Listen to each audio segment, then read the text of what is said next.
কেন বারবার হিন্দুরাই নিশানায়? বাংলাদেশের পর পাকিস্তান, ফের প্রতিবেশী মুসলিম অধ্যুষিত দেশে নির্মম নির্যাতনের শিকার হিন্দুরা।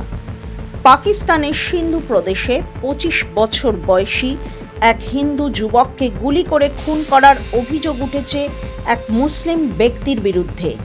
এই ঘটনায় পথে নেমে প্রতিবাদে সোচ্চার হয়েছেন স্থানীয় হিন্দুরা। অভিযুক্তকে গ্রেফতার ও নিহত যুবকের পরিবারকে নিরাপত্তার দাবিতে পথ অবরোধ করে বিক্ষোভ দেখান তাঁরা। চাপের মুখে অভিযুক্তকে গ্রেফতার করেছে পাকিস্তানি পুলিশ।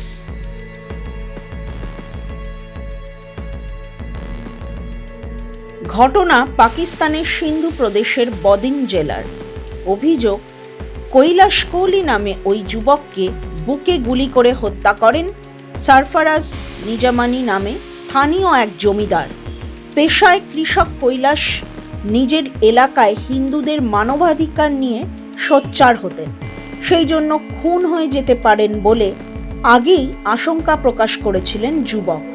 একটি অস্থায়ী ঘর বানানো নিয়ে বিবাদের জেরে কৈলাশ খুন হয়েছেন বলে জানা গিয়েছে। হিংস্র মৌলবাদী মনোভাবের শিকার হয়ে কৈলাশকে প্রকাশ্যে গুলি করে সরফরাজ নিজামানি।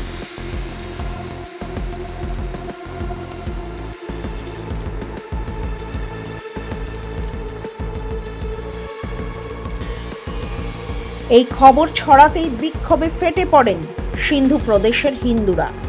থর হাইওয়ে অবরোধ করে কৈলাসের সুবিচারের দাবিতে বিক্ষোভ দেখাতে থাকেন তারা।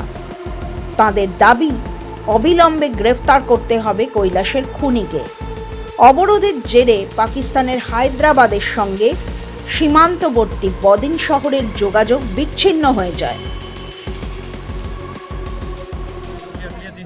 से वाबस्ता है। ये पहला कत्ल नहीं है, पूरी सिंध के अंदर देखें तो हमारे नौजवानों का कत्ल, नौजवानों का अगवा, भत्ताखोरी और हमारी नाबालिग लड़कियों का अगवा हर रोज का जो है ना सिस्टम बन गया। लेकिन सिंध गवर्नमेंट और सिंध पुलिस इस पे कोई भी खातर खवा एक्शन लेने के लिए तैयार नहीं है। यही वजह है कि हर रोज सिंध के अंदर जुल्म और नाइंसाफी बढ़ रही है। खुसूसन अक़लियती बिरादरी के साथ जो है बहुत ज़्यादा जुल्म नाइंसाफी, हमारी ज़मीनों पे, हमारे मंदिरों पे कब्जा, हमारी 15, 13 साल 14 साल की बच्चियां अगवा हो रही हैं। हमारे नौजवान कैलाश कोहली जैसे हैं उनको सरेआम कत्ल किया जाता है, लेकिन उनके कातिल गिरफ्तार नहीं होते। तो हम सिंध पुलिस से क्या तवक्का रख सकते हैं? तो आर्मी चीफ साहब, DG ISI, supreme court of Pakistan, Sindh high court से गुजारिश करते हैं कि कैलाश कोहली के मामले का फौरन नोटिस लें और इसके कातिल को जो है फौरन गिरफ्तार करें, कानून के कटड़े में लाएं।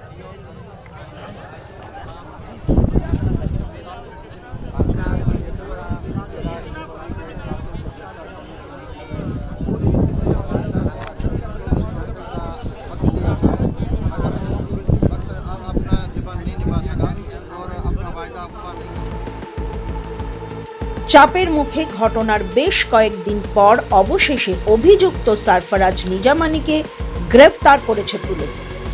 কিন্তু কৈলাসের হত্যাকাণ্ড প্রশ্ন তুলছে, দক্ষিণ এশিয়ার হিন্দুদের প্রাণের কি কোনো দাম নেই?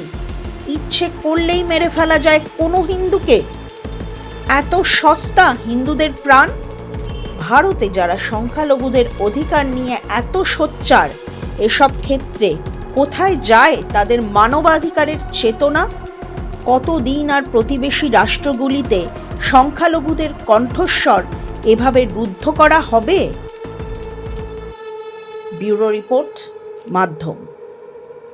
अरुणाचल सरकार का संकल्प 5 प्रतिज्ञा: शिक्षा से सशक्त भविष्य, कृषि से समृद्धि का, प्रकृति का साथ विकास, हर घर तक ग्रीन एनर्जी, पर्यटन से नई पहचान। इन प्रतिज्ञाओं के माध्यम से हम बनाएंगे ऐसा अरुणाचल सुंदर, स्वच्छ, सुरक्षित, शिक्षित, स्वस्थ और समृद्ध।